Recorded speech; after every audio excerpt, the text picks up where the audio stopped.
इसी तरह के होते हैं अच्छा, ये तो पहली दफ़ा ऐसा हुआ है कि ख़त वाली बात हुई है, लेकिन फैंस मुझे ऐसे मिले हैं कि जब मैं कहीं जाती हूँ आती हूँ तो जब वो मुझसे मिलने के लिए आती हैं ना, जो बहुत क्रेजी होती हैं लड़कियाँ या बॉयज़ जो भी होते हैं, तो वो लिटरली वो उनकी बॉडी ना शिवरिंग होती है उनकी बॉडी में, हाँ शेक कर रहे होते हैं वो। तो मैं कहती हूँ लाओ आप मुझे फ़ोन दे दो, मैं पिक्चर, क्योंकि 5 तस्वीरें वो बिल्कुल हिली हुई पिक्चर्स होती हैं, तो बहुत अच्छा लगता है मुझे। वो भी आपने एक शो में बताया भी है वाकया कि आप उम्रे पे गई और वो जो भाई ड्राइवर थे उन्होंने आपका प्रपोजल भेज दिया। अच्छा, वो आपको ज़ियारतों पे लेके गए और खुद वो आपकी ज़ियारत करते रहे मेरे ख्याल में।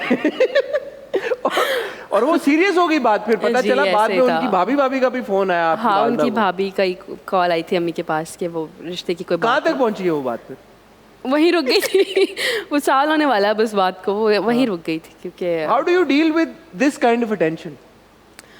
अच्छा, मैं कुछ ऐसे सर पे सवार करती नहीं हूँ ना, मुझे कुछ इतना वो चीज़ होती है कि ओ वाह, और यू नो मतलब मैं कोई इतना वो नहीं करती, तो मुझे इतना, जब आप कोई चीज़ सर पे सवार नहीं करे तो आपको इतना डील करना पड़ता नहीं है। अच्छा, जस्ट टू बी फेयर, क्योंकि जब लड़के आते हैं तो हम उनसे पूछते हैं भाई आपको तो बड़े डीएम आते होंगे, और क्या डीएम आते हैं और क्या नहीं आते, तो अब आप आइए तो आपसे भी मैं पूछूंगा आपको किस तरह के डीएम आते हैं? लड़के ज़्यादा मैसेजेस भेजते हैं? लड़कियाँ जो मैसेजेस करती हैं वो तो ये कि आपका ड्रामा अच्छा है, आप बहुत प्यारी हैं, और यू नो मैं आपकी फ़ैन हूँ। और बॉयज़ अच्छे मैसेजेस भी लड़के करते हैं। कुछ लड़के तो मुझे मैसेज करते हैं, मेरी प्यारी बहन लाइबा, अल्लाह आपकी नसीब बहुत अच्छी। अरे यार ये, और लिटरली मुझे लड़कों के ऐसे मैसेज भी आते हैं।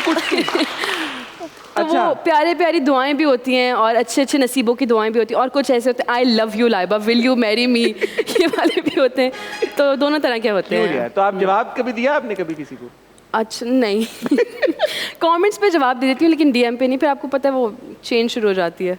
ठीक है। अच्छा, अब ये कुछ ये जो मेरी टीम है ना, ये चाहते हैं कि जब भी कोई एक्टर आए, उस सेलिब्रिटी कोई गेस्ट आए, तो उसकी कोई कंट्रोवर्सी निकालें। ठीक है, ठीक है। तो इन्होंने आपकी कोई ढूंढी के यार कि कुछ निकल आए कोई कंट्रोवर्सी, तो ऐसे कोई निकली नहीं। इसकी क्या वजह कि कंट्रोवर्सियों से दूर रखा हुआ आपने अपना कॉन्शियसली? कैसे रख सकते हैं एक्टर्स अपने आप को कंट्रोवर्सी से? अच्छा, कुछ को तो शौक होता है ना कि फेक बना के भी ज़रा लाइमलाइट में रहे।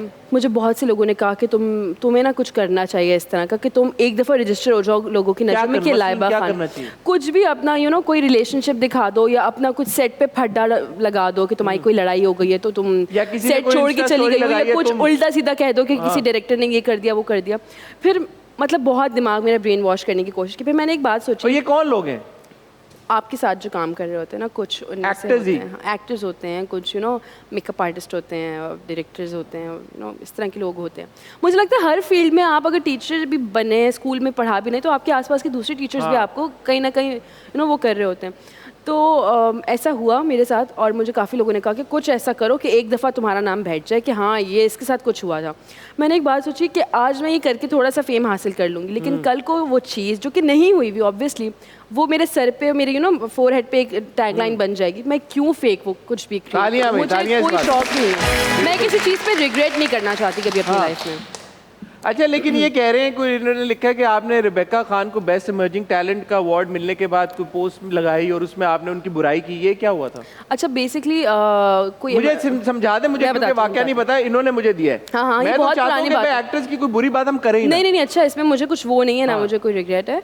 2019 या 20 की बात है ये, तो तब ये हुआ था, कोई अवार्ड मिला था, और यू नो मेरे ड्रामास भी चल रहे थे, और भी यंग एक्टर्स हैं मुझसे सीनियर हैं मगर हैं मेरी एज की, तो वी वर फ्रेंड्स, और यू नो जिनके साथ मैं दोस्त नहीं भी थी, तो हमें पता चला कि इस तरह की कोई अवार्ड सेरेमनी हुई है और कुछ लोगों को अवार्ड मिला है।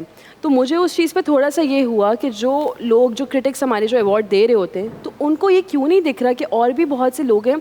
मैं सिर्फ अपनी बात नहीं करी, जिस तरह मुझे ये लगता है कि समटाइम्स मैं एक्टर हूँ और मुझे एक कैरेक्टर मिला, तो मुझसे ज़्यादा जूनियर कास्ट में खड़ी एक लड़की मुझसे अच्छा परफॉर्म कर सकती है, तो मेरा डायरेक्टर उसको क्यों नहीं देख रहा। इसीलिए मैं कहती हूँ कि जो लोग अवार्ड्स दे रहे होते हैं उनको रियल अवार्ड्स भी देने चाहिए, जो डिजर्विंग होते हैं उनको भी मिलना चाहिए।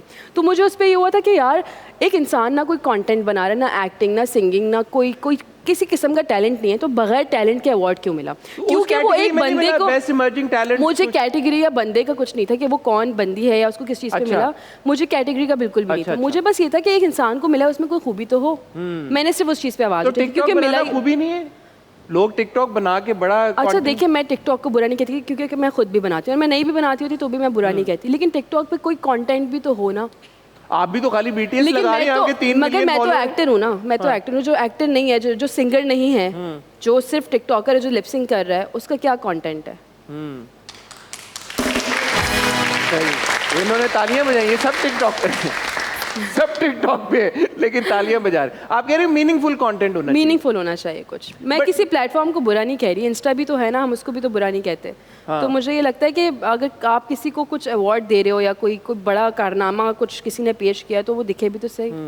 क्योंकि उसकी वजह से किसी और का हक मर जाता है, मुझे बस ये फील होता है। बिल्कुल सही है। अच्छा, आपने बहुत सारे एक्टर्स के साथ काम किया, क्योंकि माशाल्लाह 7-8 ड्रामे आप कर चुकी हैं। आपने A-लिस्टर्स के साथ भी काम किया, और जो अभी उस लेवल तक नहीं पहुंचे उनके साथ भी काम किया। टफ टाइम दिया कभी किसी ने आपको सेट पे? कुछ एक दो ने, ज़्यादा नहीं। एक दो ने दिया टफ टाइम? हाँ, कुछ एक दो ने किया। नाम तो आप नहीं बताएंगे? नाम नहीं बताऊंगी। बस टफ टाइम भी इस तरह का दिया कि मतलब क्योंकि मुझे ऐसा लगता है कि क्योंकि मेरे डायरेक्टर्स और दूसरे एक्टर्स मुझे कहते थे कि तुम अच्छा काम कर रही हो, तुम अच्छा परफॉर्म कर रही हो, तो उस चीज़ पे आके ना उन्होंने मुझसे बात नहीं की सेट पे, सलाम दुआ नहीं हुआ। इनसिक्योरिटी? हाँ, सीन में मेरी लाइंस क्यूज़ मुझे नहीं मिले, मेरा सोलो बना और उनके सोलो में मेरा शोल्डर आया ओटी शॉट जब।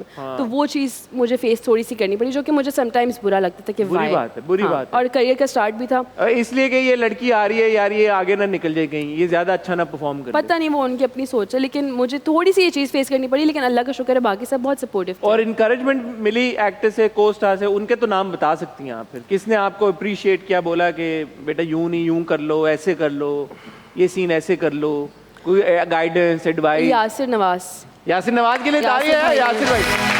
फिर अल्लाह का शुक्र है कि मुझे अभी तक जितने डायरेक्टर्स मिले हैं ना, 90% सब ने मुझे बहुत सिखाया। क्योंकि आपको पता है डायरेक्टर ज़्यादा वो नहीं करते, जो बड़े डायरेक्टर्स हैं वो तो गुस्सा करते हैं, उनको तो परफेक्ट एक्टर ज़्यादातर चाहिए होता है। तो वजाहत भाई ने मुझे बहुत सिखाया, उन्होंने मुझे कभी गुस्सा नहीं किया, कभी डांटा नहीं, उन्होंने मुझे हमेशा सिखाया।